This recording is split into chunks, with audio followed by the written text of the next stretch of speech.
साल 2003 एक लंबा छरहरा कश्मीरी लड़का इफ्तिखार भट्ट, कंधों तक लहराते बाल और ट्रेडिशनल कश्मीरी ड्रेस पहने हुए दृढ़ चेहरे के साथ वीरान पहाड़ी पर चढ़ता जा रहा था।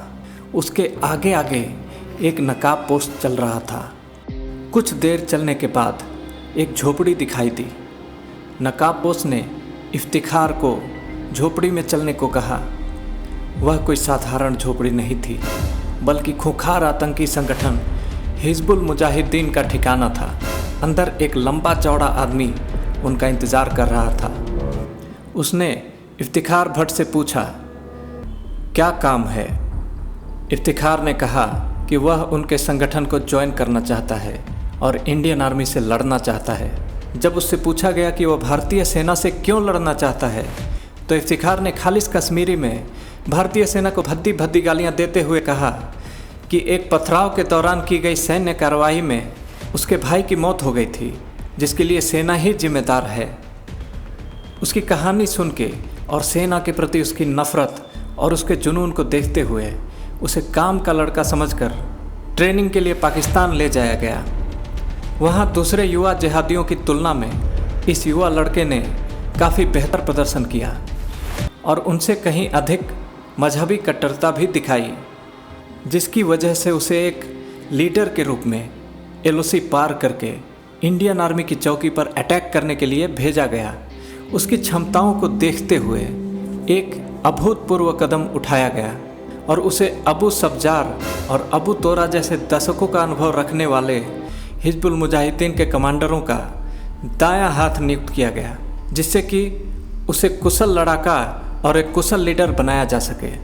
सन 2004 में इफ्तिखार भट्ट ने अपने दोनों सीनियर हिजबुल मुजाहिदीन कमांडरों को आश्वस्त किया कि वह सेना की चौकी पर एक सफल हमला कर सकता है, जिसमें इंडियन आर्मी को भारी नुकसान होगा। फिर वह दोनों सीनियर कमांडर्स को उस स्थान पर ले गया जहां से वह इंडियन आर्मी पर हमला अंजाम देना चाहता था, और उन्हें प्रभावित करते हुए उसने सेना पर हमले की अपनी योजना की पूरी रणनीति बताई।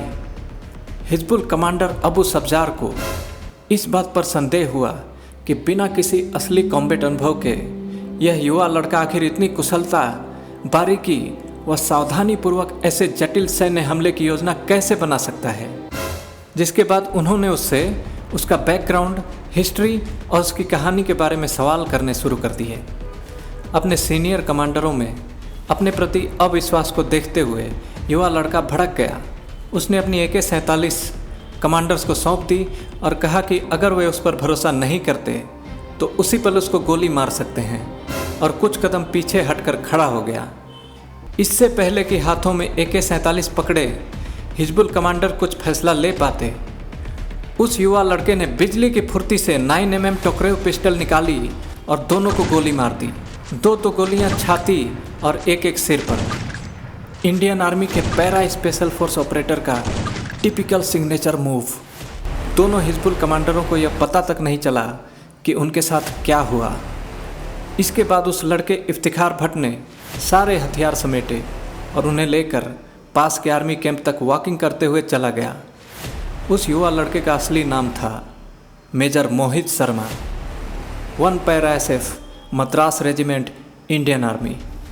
इंडियन आर्मी का ये जाबाज ऑफिसर सन 2009 में एक कॉर्डन एंड सर्च ऑपरेशन में वीर गति को प्राप्त हो गया और अपने सेकंड इन कमांड से कहे उसके अंतिम शब्द थे, सुनिश्चित करो कि कोई भी बच के न निकलने पाए। ऐसे रियल हीरोज़ मूवीज़ में या टीवी सीरियल की स्क्रीन पर नहीं पाए जाते, बल्कि भारत की ज़मीन पर चलते फिरते दिखाई देते हैं। भारत के इस सच्चे सपूत को कोटि कोटि नमन। जय हिंद।